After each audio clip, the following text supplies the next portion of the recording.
So does it matter when you drink your coffee in the morning? The short answer is probably yes. But the real answer isn't that simple because our understanding of its relationship to something called cortisol in particular remains a bit complicated. See, when you wake up in the morning, your cortisol levels very quickly rise and usually spike around, let's say, 45 minutes after your normal wake-up time.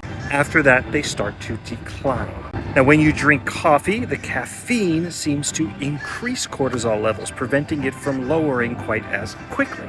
The argument, therefore, is if you drink coffee right away in the morning, you're basically wasting that caffeine because those cortisol levels are going to go up anyway, and that you're probably better off waiting a little bit and then drinking the caffeine afterward to keep them high and prevent them from dropping. And some people report that having caffeine really early in the morning might even lead to kind of morning anxiety.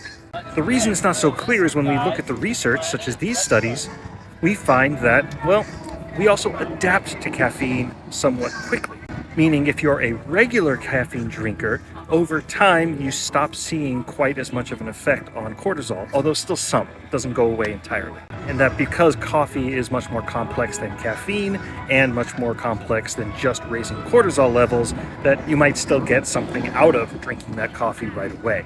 Even if it's something as simple as having that hot beverage to sip on while you stare blankly at emails, reading them over and over again, not processing them. Just as a totally hypothetical example. So yeah, probably you're better off if you wait a little bit. I don't know that it's specifically 45 or 60 or 90 minutes, but the idea is drink it a little after you wake up so as to get a little bit of the benefit after that cortisol spike.